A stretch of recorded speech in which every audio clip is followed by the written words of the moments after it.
And one thing I remember him saying was, you not only trade goods, you trade ideas, and also that there are 3 things that people need: food, clothing, and shelter. And at one point, all of those things that you needed were available in Augusta. The interstate dramatically changed that with land development, transportation routes, and local businesses, buying habits, and even our entertainment options. Randy Rineck, native son of Augusta, is going to be talking a little bit now about the changes in area businesses. Well, hello there. If you were in high school in the 60s, you probably had my father as an instructor, Sam Rineck. He was the FFA and Ag teacher during that time period. And then in 1985, my senior year of high school, he came back to teach until he retired. So if you were farming during that time period, you knew Sam Rineck. And here we go. Augusta area businesses, 1960 to 75. After being gone from Augusta for most of my adult life, I found the task of writing an overview on this subject daunting, to say the least. However, without asking, a door opened, reconnecting me with my childhood. Memories, dusted off, started to swirl and dance in my head, gently reminding me of a simpler, more peaceful existence. A period of my life when community came together, when people were self-sufficient and proud of their small-town existence. Little did I know that the research behind Augusta's businesses of this time would lead me down a very large and long rabbit hole, interlaced with multiple wormholes. With deadlines fast approaching, I had to consolidate my thoughts and ambitions. 10 minutes is 10 minutes, good luck to me. I will only discuss a handful of businesses as a deep dive into all of Augusta's merchants. During this period, it's impossible, we don't have 4 hours. I'm not going to speak on Thodey's, it's a fascinating building, or on restaurants and bars. Both topics require extensive research, and both deserve a separate presentation.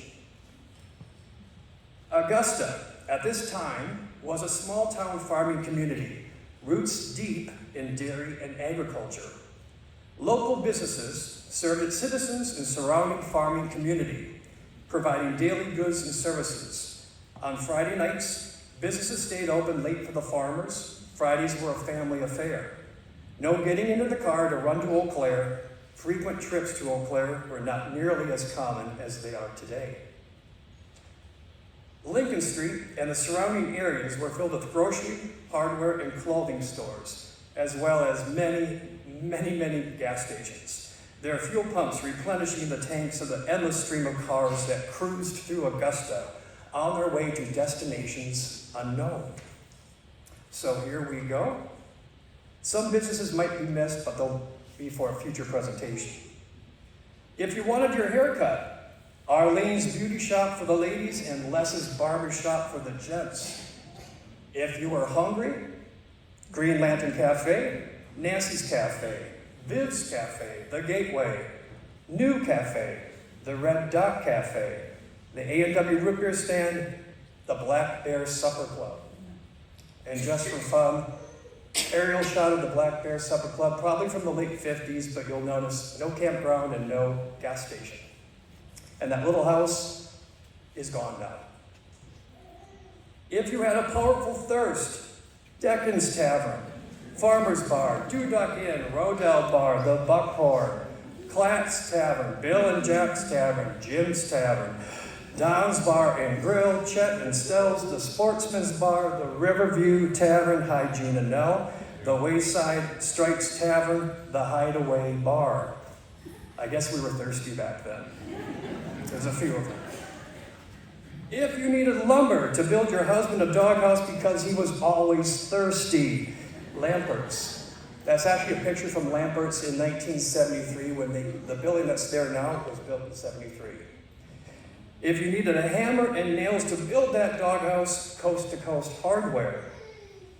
If your husband needed a TV for that doghouse, Met's TV. If you needed to satisfy your sweet tooth, Augusta Bakery, Bill and Dolores Nelson. If you needed a refrigerator, Gamble's. If you needed a truck, Plumbaum's Chevrolet. If you needed insurance because your truck slipped its gear and rolled backward into your neighbor's car, Vinniple's Insurance. That never happened to me. Am I correct? Yeah. Anyway, if you needed oil for that truck, go see Dave Ballard. If you needed a casket because you were dead, Anderson Funeral Home. If you needed flowers for the dead, Castle Floral, go talk to Bobby. Lincoln Street was the epicenter for family-run shops, services, and gathering spots, as Ray Stringer, Augusta's mayor, said in the Eau Claire Leader, Daily Telegram highlights September 9th, 1966. Everything's popping like nobody's business in Augusta. And the grocery stores. Hardin's Red Owl Market opened in early 1954, branded as the Red Owl. Red Owl was founded in 1922 in Minnesota. It was a major regional grocery chain across the Midwest. Red Owl Company was bought by Gamble Scogno in '68. I do believe there's one store left in Green Bay. Super Value purchased Red Owl in the 1980s. Red Owl stores eventually closed or absorbed into other chains. Deliveries at Hardin's were on Wednesday, Friday, and Saturday mornings. They offered in-store credit. Hardin's Market was once housed in the current Fairchild Auto building, per Lloyd Colden, local historian. Hardin's purchased and moved into the former Johnson building in 1961, and you're wondering where's the Johnson building? I'll let you know.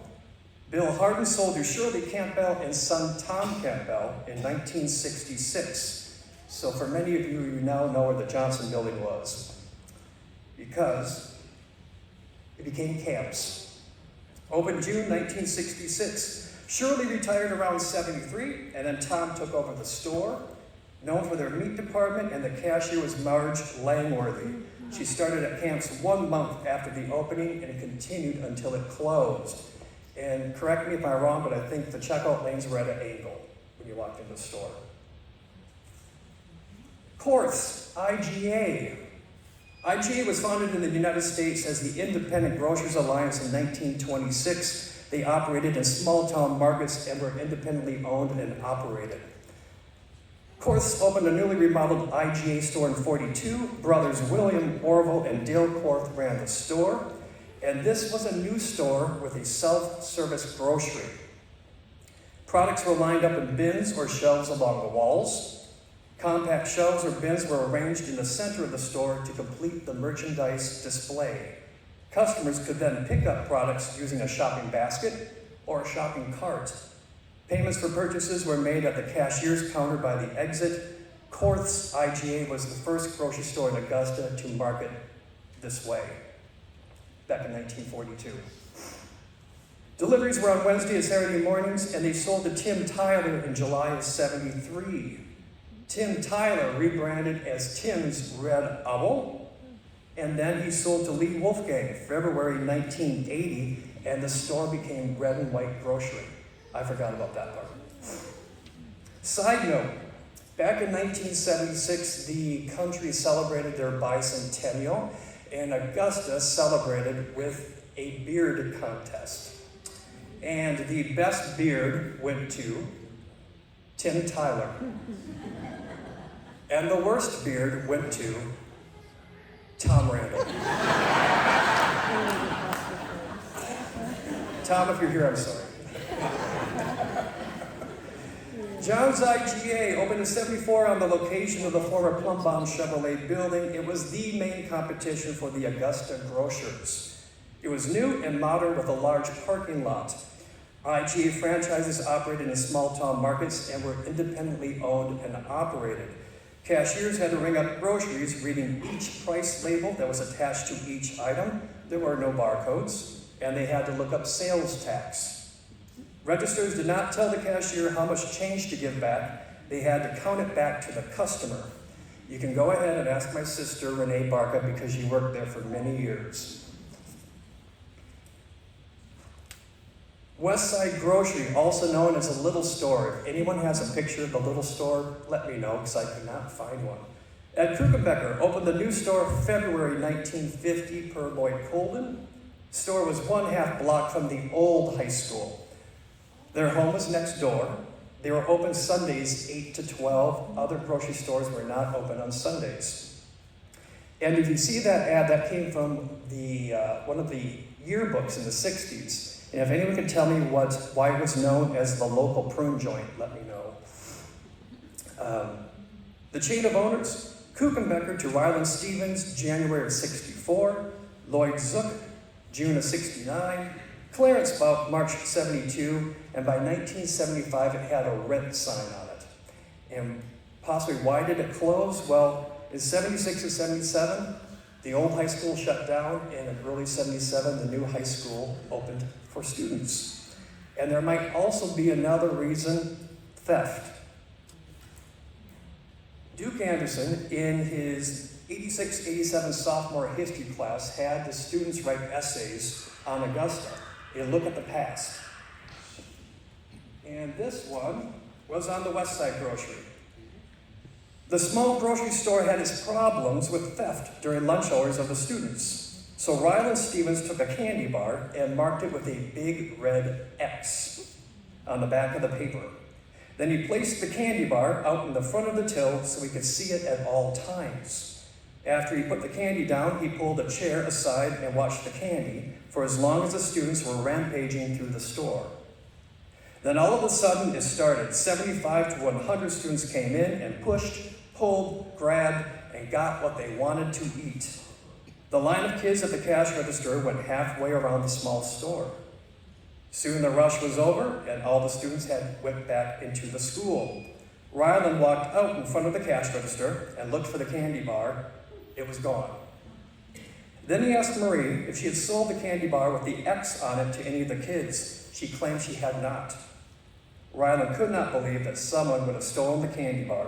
He thought no one would have been able to steal it from under his nose. Wally Shawn, pharmacy, he opened in 57, and Jennifer Bout Peppercorn of the Augusta Historical Society interviewed Wally this summer. He stated that losing Augusta's family doctor, O.G. Mullen, was devastating to the community. Dr. O.G. Mullen, 40 years practitioner in Augusta, World War II Major 41 to 45, medical battalion in the European Theater of Operations in Germany.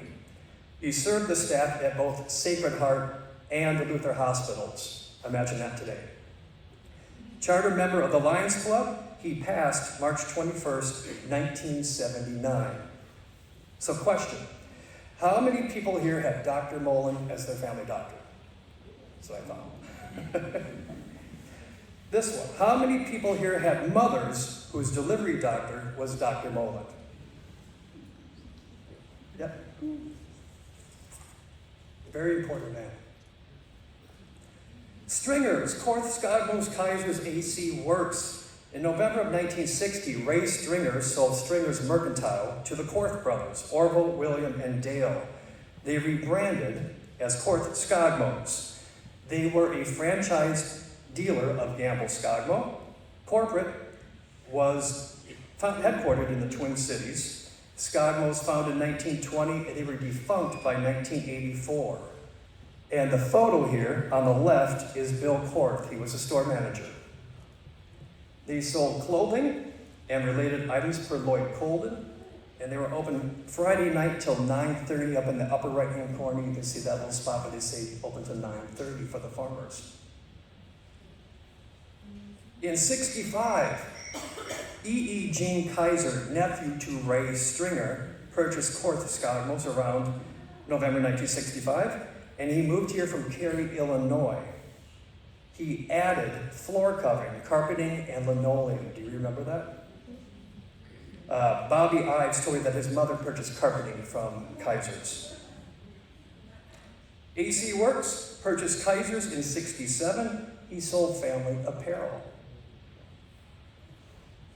Benjamin Franklin, the Augusta Variety Marvel's dress shop. Ed Luthie's Benjamin Franklin reopened with new management July of 56. Benjamin Franklin stores, founded in 1970 in the United States. named after the Benjamin Franklin, quote, "A penny saved is a penny earned," known as the dime store affectionately. They moved into the building west of Porth's IGA. Completely remodeled in early '61, including a new asphalt tile floor and 3-color paint scheme, quote, "to give a more pleasant shopping experience." And somewhere in the '60s, they changed to Augusta Variety, and Russ and Marvel Luthi were the owners. Mrs. Luthi had her own store as well. It was Marvel's Dress Shop, selling women's clothing and lingerie in Augusta. And I have a story about the variety store when I was, I don't know, probably 12 or something, going back to school, and the variety store sold back to school items. And I got a Bee Gees Trapper Keeper. If you remember what Trapper Keepers were, and I thought it was really, really cool. Yeah, and then disco died. That was early. But the times were a-changin'. By this time, the automobile had become the symbol of the American way of life, freedom, and status, especially for the younger generations who used them for socialization and leisure. Interstates were open and highways improved. American households had multiple vehicles now and more free time as fewer people tended farms. The bright, shiny lights of big retail in Eau Claire caught their eye, and the shoppers jumped into their cars and went shopping. Kmart opened in Eau Claire October 10th, 1963, not an SUV in sight. During its height, Kmart was the second largest retailer in the country next to Sears. It was the place to shop in Eau Claire, per my mother. Kmart offered family apparel, household goods, appliances, a complete auto center, a grocery store, and Ting Pop, if you remember Ting Pop. Blue light specials were Kmart's short-term promotional sales advertised in-house by a flashing blue light and a public announcement. Attention Kmart shoppers, we have a blue light special for the next 15 minutes in men's dress shirts. Men's dress shirts, next 15 minutes. Panic in the shopping aisles. And the food cafeteria was in Kmart, and chocolate pudding with whipped cream and sprinkles was my favorite.